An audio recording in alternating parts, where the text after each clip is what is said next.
Good morning, or depending when you're watching this, good afternoon, good evening, or good night.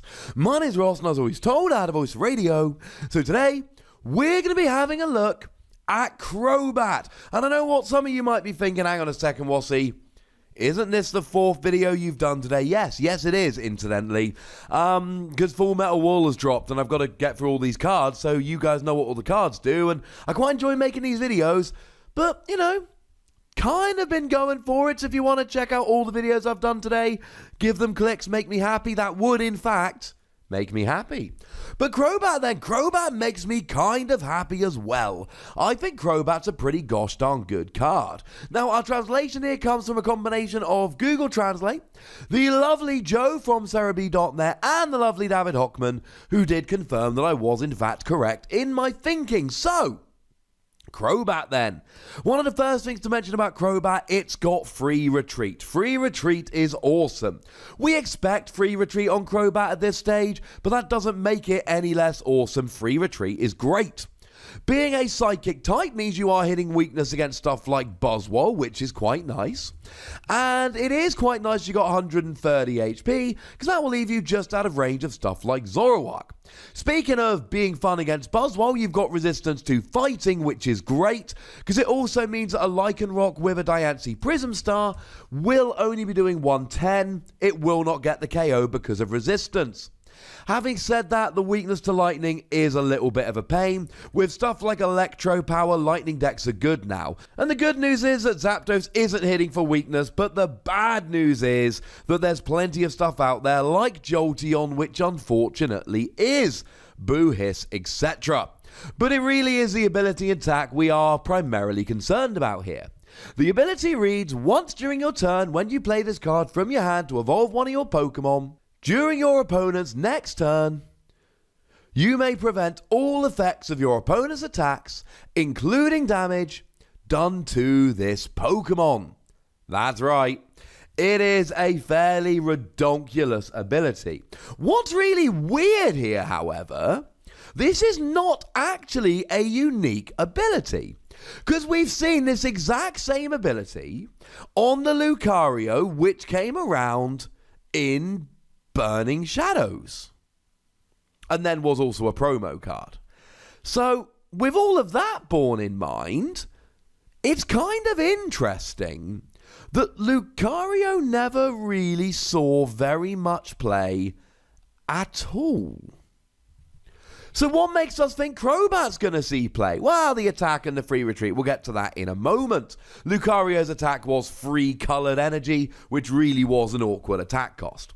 Now, of course, there's ways your opponent can get around this. They can play a Guzma or an Escape Rope to target down a bench Pokemon, Guzma of their choosing, Escape Rope of yours, because you only get the immunity for a turn, so all they need to do is just make sure that they get around it for that one turn, and then they can essentially ignore it for the rest of the game.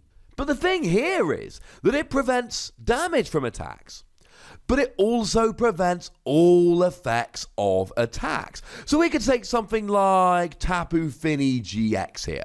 Tapu Fini's GX attack, it's just an example, lets you take the active Pokemon of your opponent and shuffle it into their deck.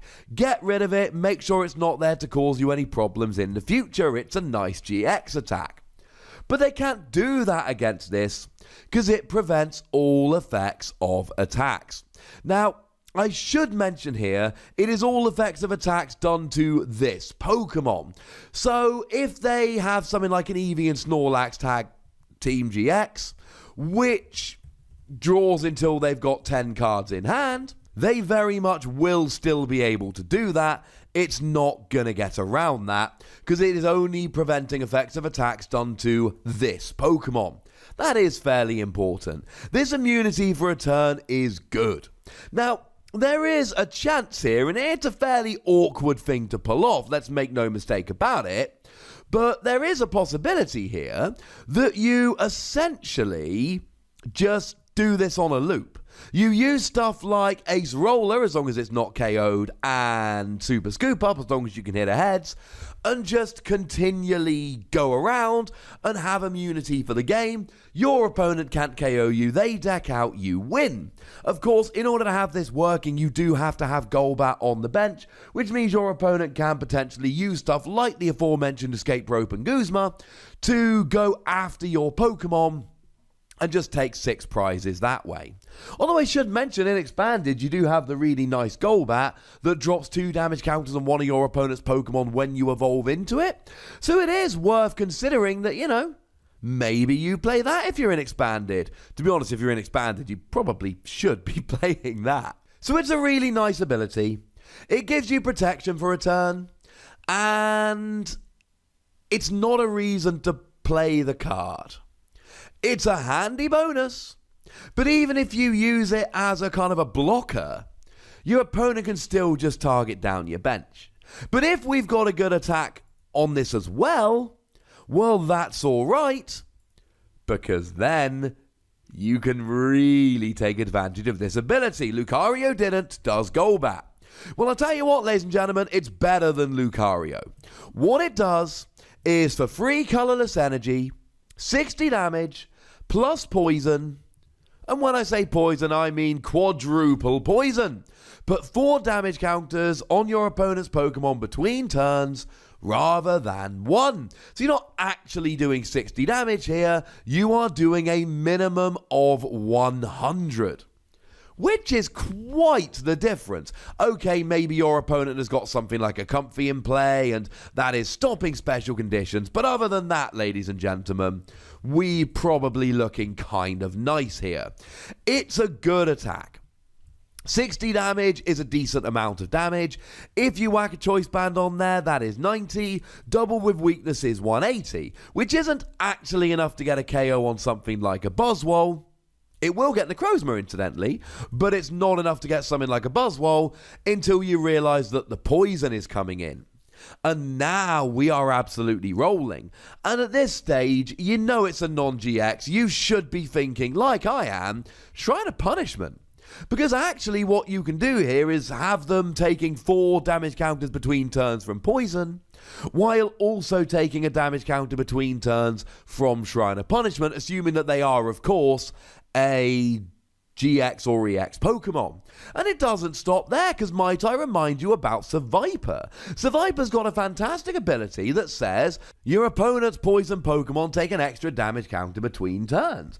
So there is every possibility here that you have, let's not go silly, let's say 2 Seviper on the field. If you've got 2 Seviper on the field, plus a Shrine of Punishment, your opponent is taking 7 damage counters between turns. That's ludicrous. That's more than you're actually doing with the attack.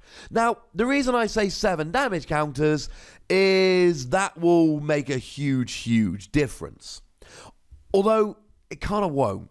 Because you see, what you really want to be doing is doing 130 damage to get stuff like White Kyurem. I mean, Baby Buzzwole Haynek, that will only need an extra 10 damage time you hit it for 60 with weakness, and the poison you're doing would be enough if you were doing single poison, not quadruple poison. But against something like White Kyurem, you need free Seviper, and then you're getting a 1-hit KO straight away. Bearing in mind, you evolve up, take a KO, that Pokemon is not getting KO'd next turn.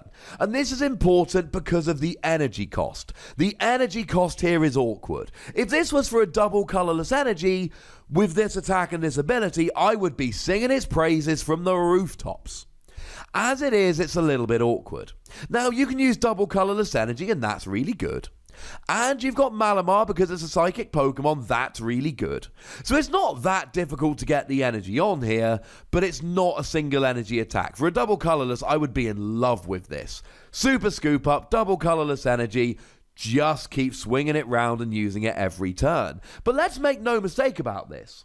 It is still a very good Pokemon. You're still getting immunity essentially every turn. You are still doing a decent amount of damage, and remember that this damage keeps adding up. You're doing 40 for poison, plus maybe Survivor, plus maybe Shrine of Punishment, after your turn, after their turn. Let's say you've got 2 Survivor and a Shrine of Punishment down. By the time it gets back to your turn, that Pokemon's actually taken 200 damage. 60 plus 70 after yours, plus 70 after theirs. So something like a Lycanroc GX, yeah, he gone. This can add up super quickly. It basically says to your opponent, hey, you can't attack me this turn. Oh yeah, and you've got to get out the active. Because the thing is, they're taking it after your turn, after their turn, and then after your turn again if they don't get out the active when they can. And sure, Guzma will both allow them to attack a bench Pokemon and get them out the active, but they're only playing so many Guzma in their deck. There is an awful lot of potential here, and I'm giving it between 3 and 4 Wassies. We don't give half Wassies. That would, of course, be somewhat barbaric. Yeah, it's a stage 2. Yeah, they can Guzma around it. Yeah, it takes free energy. But anytime you've got me a nice attack with a phenomenal ability which forces my opponent to get out the active or essentially give up a KO while they're not able to attack me, I think there is an awful lot to like here. This is not Lucario with the super awkward attack, which just is far too expensive. This is a much better Pokemon. But ladies and gentlemen, I would like to know what you think about this. So please do let me know in the comment section. Go nuts! But please do remember the most important rule as always. Be nice, would ya? And then make sure you like this video, subscribe to this channel, follow me on Twitter at @TheWassie, and Twitch for some live action at twitch.tv/PTCGRadio. If you want to support the channel, get some bonus podcasts and all of that, head on over to patreon.com/PTCGRadio, where you can do exactly that. And do please make sure you're checking out youtube.com/WassiePlays, where we talk Transformers and Keyforge, and frankly, any other games that take my fancy. But by far the most important thing, as always, is to look after yourselves. Until next time. Thank you very much for watching. My name's Ross, and you've been watching PTCG Radio.